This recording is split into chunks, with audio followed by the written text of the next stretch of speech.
My dear student, आपका जो है पॉलिटिकल साइंस के ऑनलाइन क्लास में आपका हार्दिक स्वागत है। आज हम जिस क्लास की बात कर रहे हैं वो बीए पार्ट थर्ड ईयर, आपका सब्जेक्ट है पब्लिक एडमिनिस्ट्रेशन अर्थात लोक प्रशासन। पेपर है आपका सेकंड। वैसे सिलेबस के अकॉर्डिंग हमने फर्स्ट यूनिट के अंदर जो है बहुत सारे टॉपिक है, उसके बाद सेकंड यूनिट होगी, उसके जो थर्ड यूनिट का जो आपका जो सबसे इम्पोर्टेंट जो टॉपिक बन रहा है लोकशाही आपका। देखिए, द कंसेप्ट ऑफ ब्यूरोक्रेसी, ये जो अवधारणा है प्रशासनिक संगठन के अंतर्गत या कार्मिक प्रशासन के अंतर्गत, ये जो तकनीकी शब्द है, ये जो अवधारणा है, ये लोक प्रशासन बहुत ही महत्वपूर्ण है। कहते हैं कि बिना विद्यार्थियों से शिक्षक की इम्पोर्टेंट नहीं होती है, उसी प्रकार सरकार के साथ जो है प्रशासनिक या प्रशासक की जो आवश्यकता बहुत ही महत्वपूर्ण मानी जाती है। दोनों एक दूसरे के घटक के रूप में देखा जाता है। तो स्वाभाविक है कि भाई ये जो कार्मिक है, ये कार्मिक अपना आप में क्या है, एक प्रशासक है, अर्थात ये एक लोक सेवक के रूप में उनको जो है उनकी भूमिका देखी जाती है। तो इस लोकशाही की अवधारणा में उसका अर्थ क्या है, उसकी परिभाषा क्या है और लोकशाही को प्रतिपादित करने वाले और कौन कौन से विद्वान हैं, इसमें हम जैसे मैक्स वेबर को मान सकते हैं या जॉन रॉस्की को भी मान सकते हैं या बहुत सारे ऐसे विद्वान हैं या एफ मार्क्स है, इन्होंने लोकशाही के बारे में काफी कुछ लिखा। यानी किसी भी संगठन के रूप में हो, चाहे ये संगठन पब्लिक एडमिनिस्ट्रेशन के रूप में हो, सार्वजनिक प्रशासन के रूप में हो या सरकारी प्रशासन के रूप में हो या निजी प्रशासन के रूप में, वैसे स्वाभाविक ये देखा जाता है कि ये गैर निर्वाचित कार्मिक है। ये ऐसे लोक सेवक हैं जो जिनका चुनाव नहीं होता है और ये अपनी योग्यता के आधार पर और एक भर्ती के मापदंड के आधार पर उनको जो है अपॉइंटमेंट किया जाता है, उनकी नियुक्ति होती है। तो सरकार को चलाने के लिए जिस संगठन में जो कार्मिक है उसकी जो आवश्यकता होती है, वह कार्मिक जो होता है लोकशाही। वैसे अगर हम पहले मुगलों के अंतर्गत जो है, मुगल काल के अंतर्गत इसको हम सामंत के रूप में भी मानते थे या मनसबदारी ऐसी व्यवस्था थी जो जैसे मान सिंह को जो सबसे ज्यादा जो है मनसब के रूप में देखा जाता है, उनको ज्यादा जो है मनसबदारी की जो श्रेणी के रूप में माना जाता था।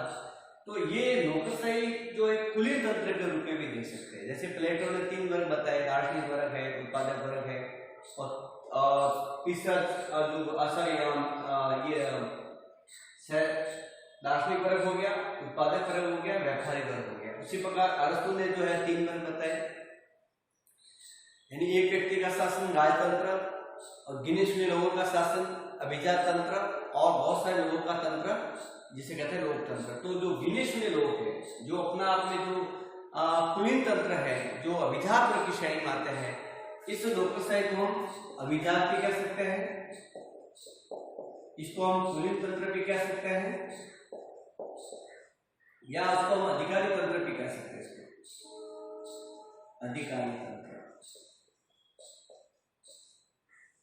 या लोक सेवक भी कर सकते हैं या उसको प्रशासक भी कर सकते हैं। ये सारी श्रेणी किसके रूप में मानी जाती है? लोकशाही। यानी इसके पहले क्या थे? ये एक मनसबदारी के रूप में भी मान सकते हैं। एक ऐसी मतलब व्यवस्था है, ये एक ऐसी एक संगठन की शाखा है जो अपना आप में सोफिस्ट मानते हैं, विद्वान मानते हैं। इनकी जो कैटेगरी थोड़ी अलग होती है, अर्थात ये क्या करते हैं, बहुत ही कम श्रेणी के लोग होते हैं। एक डिपार्टमेंट के रूप में, एक संगठन के रूप में, एक विभाग के रूप में अपना आप में मुखिया होते हैं, जो जिसे ये मुखिया जो है हमेशा उच्चतर के रूप में होता है, उच्चतर से निम्नतर के रूप में। इस प्रकार का आदेश को स्वीकार करने वाले जिसको हम कहते हैं लोकशाही। ठीक है। अब ये नौकरशाही जो है एक सरकार के सेवक होते हैं, सरकार के साथ काम करने वाले लोग होते हैं। वैसे लोक प्रशासन अर्थात पब्लिक एडमिनिस्ट्रेशन यानी सरकार के साथ क्या हो रहा है, ऐड हो रहे हैं। ये सरकार के क्या है, सेवक है, नौकर है, और वही ये सारे नौकर जनता के हित के रूप में काम करते हैं, चाहे अलग अलग संगठनों के रूप में, अलग अलग कार्यों के रूप में, अलग अलग व्यवस्था के रूप में, अलग अलग संस्थाओं के रूप में। इनकी भूमिका बहुत ही महत्वपूर्ण होती है। बिना नौकरशाही से, बिना अधिकारी तंत्र से, बिना लोक सेवक से कोई भी काम नहीं हो सकता, चाहे किसी भी व्यवस्था में देखिए। वैसे ये व्यवस्था सिर्फ सरकारी प्रशासन के रूप में नौकरशाही की भूमिका देखी जाती है। अगर हम प्राइवेट फैक्ट्री के रूप में देखते हैं तो ये नौकरशाही अपना नाम क्या बात है, जैसे कोई डीलर कहता है, कोई डायरेक्टर कहता है, कोई सीईओ कहता है, कोई डीओ कहता है, या जो है एमडी होता है। ये सारे ये जो पद है, ये पद जो है पब्लिक फैक्ट्री के रूप में देखते हैं। अगर उसी पद को अगर हम पब्लिक फैक्ट्री के रूप में बात मानते हैं, वो प्राइवेट फैक्ट्री हो गया, ये पब्लिक फैक्ट्री है। अर्थात लोक प्रशासन में जो है नौकरशाही का जो ये पद है, ये अधिकारी तंत्र के रूप में काम करता है, अर्थात एक लोक सेवक के रूप में काम करता है। इनका काम ये होता है कि लोगों को डायरेक्शन देना या किसी व्यवस्था को चलाना, एक पद सोपान के अकॉर्डिंग काम होता है। वैसे साधारणतः नौकरशाही अर्थात ब्यूरोक्रेसी अंग्रेजी भाषा का शब्द है। इसका अर्थ होता है, जैसा कि मैंने लिखा है कि ब्यूरो का अर्थ होता है विभाग या कृषि। अगर ब्यूरो का अर्थ होता है, जैसे ये फ्रेंच भाषा का शब्द है ब्यूरो, जो वहां पर जो है एक हवा का नाम है, और वो हवा एक जो है बहुत ही घातक होती है, और उसी शब्द को जो है एक ब्यूरोक्रेसी को उसको जोड़ दिया गया। अर्थात ये फ्रेंच भाषा का शब्द ब्यूरोक्रेसी का अर्थ होता है शासन या विभाग, अर्थात विभाग का शासन। ब्यूरोक्रेसी का अर्थ क्या होता है, विभाग का शासन या मेज का शासन। जो व्यक्ति टेबल पे बैठ के काम करता है वो एक अधिकारी माना जाता है, ठीक है।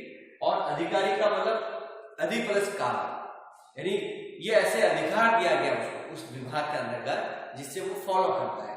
यानी इनके मतलब देखा जाए तो जो लोक सेवक होते हैं उनकी व्यक्तिगत बातें नहीं होती है, वो एक नियम के रूप में काम करते हैं, एक सरकार की गाइडलाइन के रूप में काम करते हैं, और ये एक व्यक्तिवाद को फोकस न मानकर एक सामूहिक पब्लिक फैक्टर के रूप में काम करने की जो है उनकी टेक्निक होती है।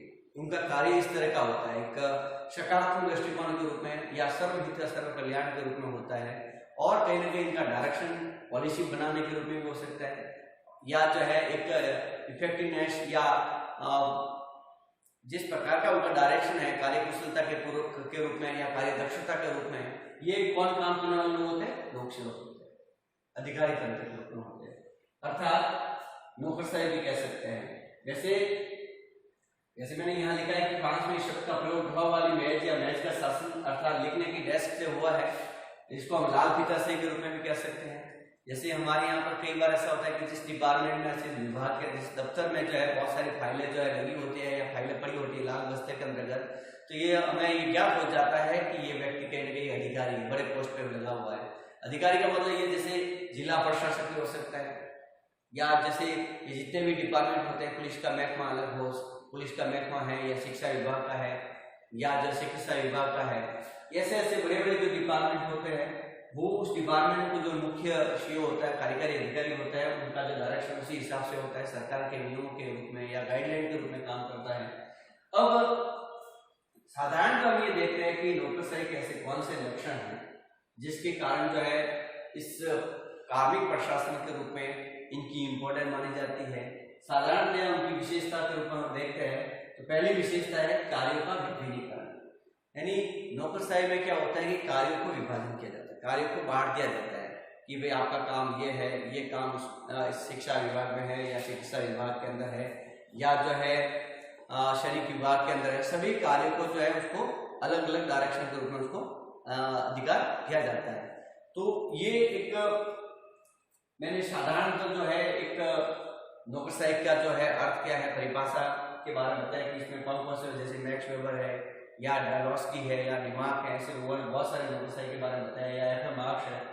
तो साधारणतः ब्यूरोक्रेसी का कई बार ये क्वेश्चन आता है कि ब्यूरोक्रेसी का अर्थ क्या होता है, मैनेज का शासन या विभाग का शासन, और ये शब्द फ्रेंच भाषा का शब्द है, अर्थात ये ब्यूरोक्रेसी से बना है, अंग्रेजी भाषा की ब्यूरोक्रेसी से बना है, जिसे हम क्या कहते हैं मैनेज का शासन। Thank you.